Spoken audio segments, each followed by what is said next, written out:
We know that despotic forms of government dismiss the significance and value of individual human lives.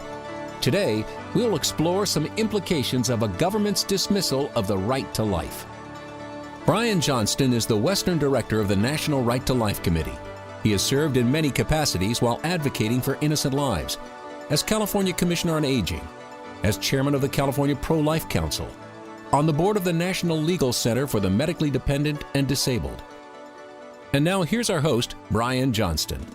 Well, welcome back to Life Matters, where your program on life, culture, and the battle of ideas. And I have to tell you, there's a very real battle.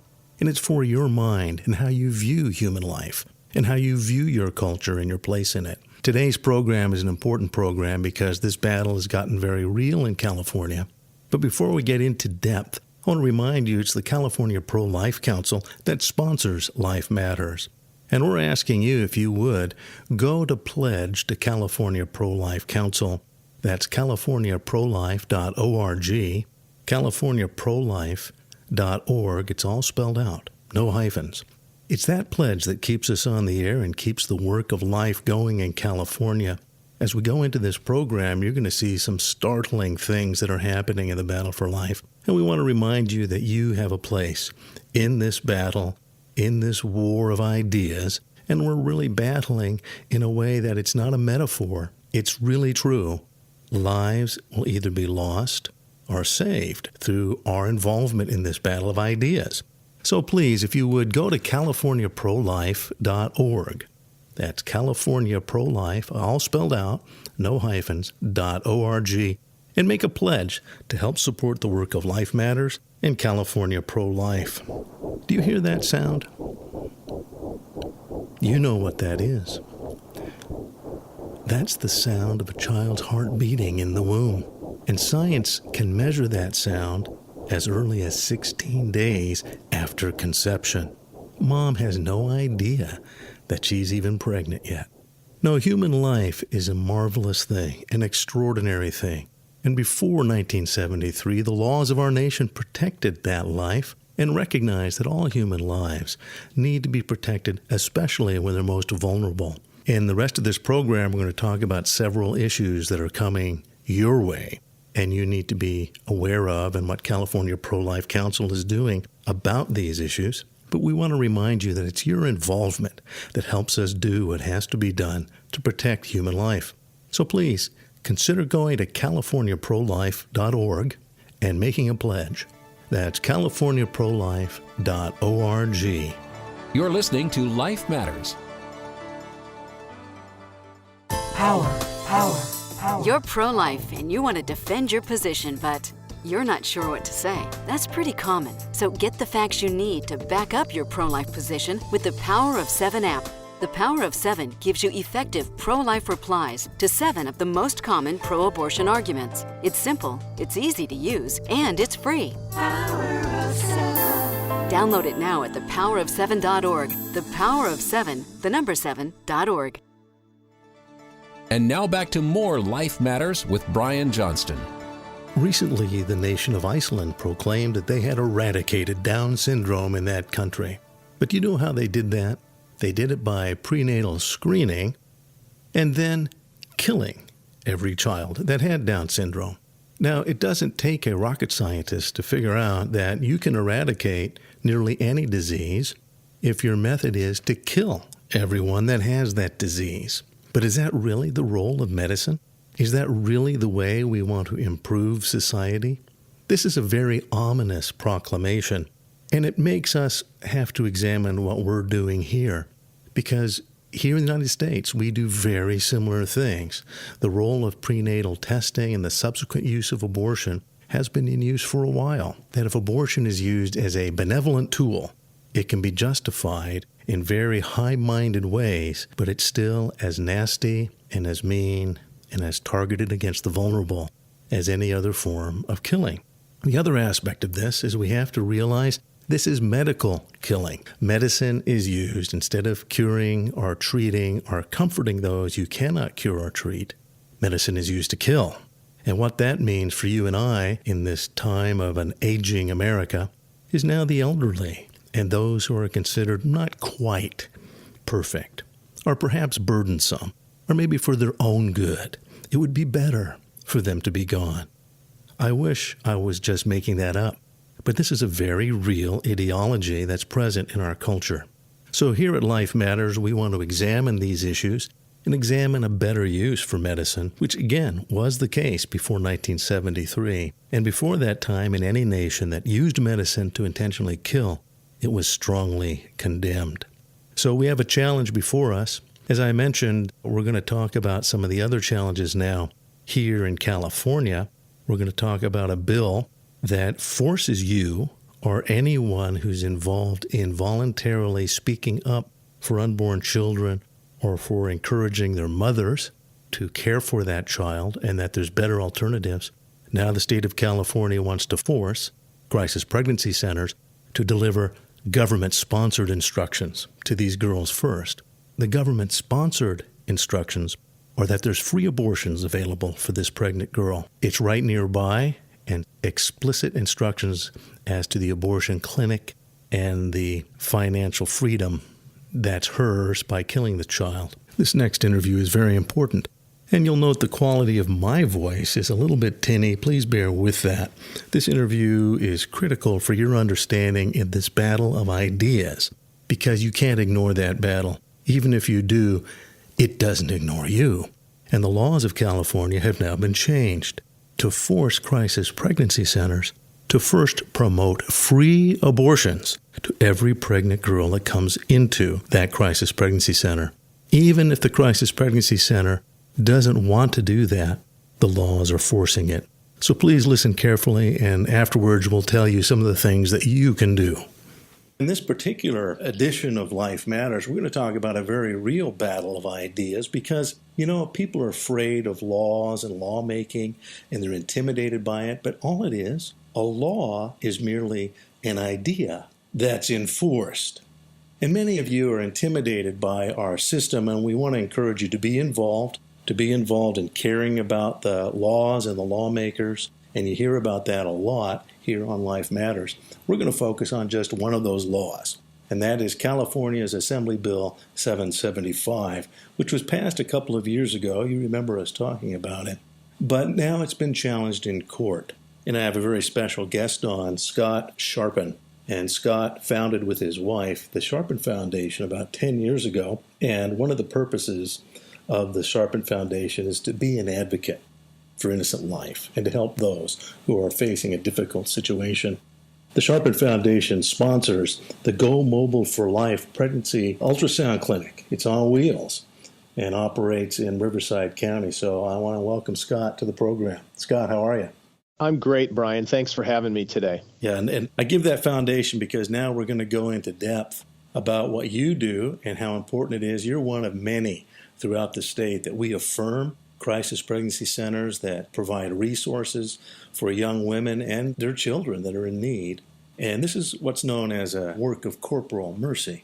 Christ himself said, I was naked and you clothed me, I was hungry and you fed me, I was thirsty and you gave me drink. These are young women who are facing a difficult circumstances, and they have physical need, and their child has physical need. So this is a good work of corporal mercy. We focus on a work of spiritual mercy, and that is to help educate people to understand this battle, to understand their need, to focus on protecting those lives. So it isn't just the young girl in need who's being tempted to take that child's life. Our society at one time had laws to protect this child in the womb from being killed, and those laws have been suspended. But now the laws have gone further. Now the laws want to force crisis pregnancy centers to actually promote abortion. And Scott, you have been involved in filing suit regarding Assembly Bill 775. That's correct, Brian. And this is a law with which we profoundly disagree because it does compel us to speak. Not just the fact that it compels us to speak something we don't want to say, but in so doing, it fundamentally alters the relationship that we have with the patient and our clinic. And in particular, as you said, this is a law that, as a judge recently ruled here in Riverside County, that allowed us to go to trial. This judge says that this law effectively forces the clinic to point the way to the abortion clinic. Those aren't my words. Those are a judge's words. And so this is worth fighting for. And this is something that we do not want to do and feel that it's not in the best interests of our patients. That's right. Why should a crisis pregnancy center promote abortion? It's no longer a pro-life crisis pregnancy center if that's what it does. It now is a pro-choice, if you will. There's a couple of things you can do, but first, remember you can get an abortion. That's promoting abortion. And to be forced to do that, that's forced speech, compelled speech. And this is a very serious law, and it must be challenged. It already has been challenged on one level and has gone up through the federal system. Those of you familiar with the Ninth Circuit Court of Appeals, which is the federal appellate level for the Western states, very, very liberal, very much against innocent human life. And they actually have upheld this. And now this is going up to the U.S. Supreme Court. What Scott has done by filing in Riverside, it actually shows that this has not been resolved entirely. And it actually gives the Supreme Court more impetus to examine this, because we're not going to let this issue go away. I was very honored by Scott. He asked the California Pro-Life Council to file a declaration regarding our position on this. And our position has always been very clear that a young woman who is facing a difficult circumstance, the worst possible thing she could do is to kill that baby. Because now it isn't just that the baby's being killed. She's actually being asked to have agency in that. And this is a particularly cruel situation. And as I said, before 73, the laws of even California, but the laws of every state, said that's a baby in the womb, and the laws should protect that baby. Roe will be overturned, and we hope someday soon the challenge will be on us in California to protect that baby. But in the meantime, the laws have gone well beyond that. And it's not just that they're not protecting babies, they're forcing young women, and our state taxes are paying for those abortions. Your state taxes right now, when you pay your state taxes, they go to Planned Parenthood and other abortion clinics that market to these vulnerable young women. The government is sponsoring the abortion industry in California. So it's not just that abortion is legal, it's a government-sponsored industry. And now those who are willing to dissent with that decision are being forced to promote abortion in that same vulnerable child. Scott, what do you see on the horizon right now with this case? Well, we're encouraged. And right now, as you pointed out, Brian, the U.S. Supreme Court at the national level has a conference on September 25th, at which point they will decide whether or not to take this case, which, as you pointed out, was denied at the Ninth Circuit Court of Appeals. But we still have an opportunity to receive cert to have this case heard at the national level at the Supreme Court. So we look forward to that and are certainly praying for that. The other encouraging point, though, is we felt that it made sense, the attorney that I'm working with, we felt it made sense to also file at the state level. And here's the primary reason why. Number one, it gives us another venue to potentially have victory. But number two, and not a lot of people know this, but the text of the free speech clause in the California Constitution has been always interpreted as actually being even stronger than the federal free speech First Amendment law. And so therefore, even if something doesn't pass the federal muster on free speech, it could still be upheld in California. And so a lot of the case law that we submitted as part of our case, which is under review right now, points that very important point out to the judge. And so right now we are in trial. It's called trial by briefings at the Superior Court level here in Riverside County. And we're exchanging briefs now with opposing counsel, which is the California Attorney General's office. And there will be an oral argument in the middle of October, and the judge will render her opinion sometime in November. And so we look forward to continued analysis and discussion in the courts. Yes, exactly. Well, we're very proud of you for the resources you offer to these young women and helping them to see their child in the womb, which is just a great thing. The ultrasound, we've said it many times. The facts are on our side, and ultrasound help underscore for that young woman the fact that she is a mother. She already is a mother. There's a concerted war against motherhood. That's at the heart, really, of abortion. You have to be opposed to being a mother. And that battle, as you know, is raging in our culture. But when a young woman sees her baby, that's a powerful, powerful tool. And we're very thankful that the Sharpen Foundation is doing what you're doing, Scott. Tell folks where they can find out more about Sharpen. Well, we, as this ministry that we own and operate, Go Mobile for Life, you can check us out at gomobileforlife.org and learn about the ministry. But we have the opportunity with our mobile clinic. It's a 31-foot long RV. It's equipped with an ultrasound machine, and we are fully licensed by the California Department of Public Health. So we are a licensed medical clinic, and our mobile unit is our clinic. And so we're able to perform those services which are typical of a crisis pregnancy clinic, pregnancy tests, ultrasound, as you pointed out, just the woman getting to see life in the womb. It's such a special moment. And a lot of women are seeing this for the first time. And we also have things like baby models, which talk about even at 6, 7, 8, 9 weeks. It's a very small baby, but you can still see a head and arms and legs. And it's just an incredible miracle, really, when you think about it. You've got a heart beating at 3 weeks. You've got brain waves detectable at 6 to 7 weeks. And again, it's an education process. We understand that abortion is a legal right for women in the state of California and across the country. But our job is to arm this woman, to give her the most information that she can receive in order for her, to ultimately make that decision. So it's really about empowering women with the right information to make the right decision at this time in her life. And so we look forward to, Brian, working with you further and California Pro-Life Council and other like organizations. And if I may just take one more moment and talk about something very, very unique and special about this AB 775 case that's under review now.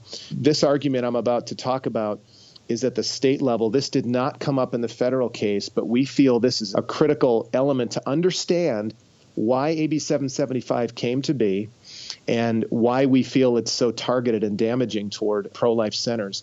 We determined that this law, through analysis, applies to about 1,945 clinics in the state of California. But in the same law, nearly 1,860 or so get exempted from this law. So therefore, this law only applies to 94 clinics in the state of California, according to our analysis. And of those 94 clinics, 82 are pro-life pregnancy center clinics. So therefore, in its application, this law is very clearly targeting pro-life centers because the state of California wants us to carry their water for them. And as this judge recently said in her opinion, which allowed us to get to trial, said that this law is asking the clinic to use their wall as a billboard to advertise for the state's objective of advertising for abortions. And it's wrong. It's not right. We're fighting it.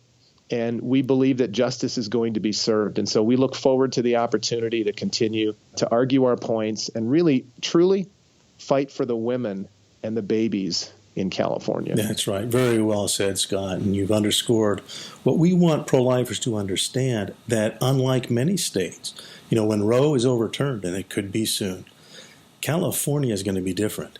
Because if you're a Californian, you need to know that abortion is a government-sponsored industry in this state. It literally is.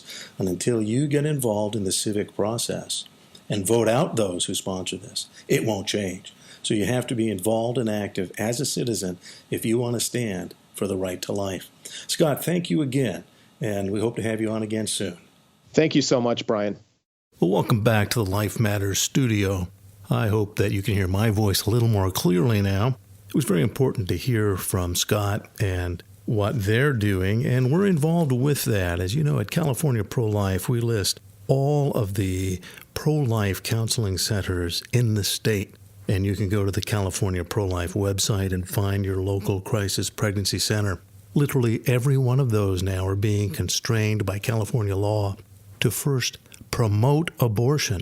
So again, as Scott said, this is forced speech with your tax dollars. It's a very serious issue. So please be aware of this battle, and please help us in this battle. I want to remind you, too, that we're doing a pledge drive for California Pro-Life. If you go to californiaprolife.org, not only will you find that list of crisis pregnancy centers, but it's a great place if you'd like to give a donation or preferably a pledge. The reason we ask for a pledge is that our month-to-month expenses don't go away. They just keep coming. So your help is what helps us make a difference. You're also going to find out a lot of information at californiaprolife.org. As the state affiliate of the National Right to Life Committee, we're part of a diverse nationwide team. In each state, there is an organization committed to restoring the right to life, and we're federated with the National Right to Life Committee. We work as a team. In California, that's the California Pro-Life Council. At our website, you can find out about state legislation, the stuff we were just talking about, but you can also find out about federal legislation through National Right to Life's channels. Find out the position of your Congress member, of your state legislator as well. We're the only organization in the state that monitors the actual voting record on life and publish that record of your legislator on the life issue. We have many other opportunities for you to be involved and to get your church involved. If you need to have a pro-life speaker at your church or at a Bible study or maybe another local community group, we'd be glad to provide a speaker for you. Or maybe you'd be interested in being a pro-life speaker. We can train you to do that and help you to go out and be an effective advocate for life. You're also going to see some updates at the California Pro-Life webpage, updates on the news and the breaking news that comes out every day. And this is obviously on the abortion issue, but as you already know, the abortion issue is about taking human lives. And these issues, these bioethic issues, have now expanded. Our job at Life Matters is to help you with the answers, the self-evident truths of the right to life. The answers are there, and the facts are on our side. Facts are terrible things to waste. So if you would go to the California Pro-Life website, again, californiaprolife.org, you can find about this and so much more. While I'm thinking of it, since we're talking about financial needs, you might have the need of moving a car out of your driveway. Or maybe you want to do a trade-in and you're not getting the value you'd like out of a car. I myself did this, and we actually got a great value by donating the car, and then we got the tax write-off. The car donation program that California Pro-Life is part of is a wonderful program. They just don't sell the car to a junk dealer. They actually buff it up and get it as valuable as possible, and then it's auctioned. And the vast majority of that money goes to California Pro-Life. You get a tax deduction, you get rid of that vehicle, and you help the pro-life cause. You can see that at the California Pro-Life website, californiaprolife.org.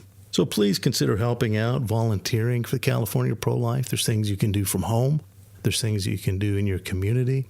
You're going to be hearing about some of the exciting things in 2018 that are going to impact California. Obviously, it's going to be an election year, but elections are about ideas.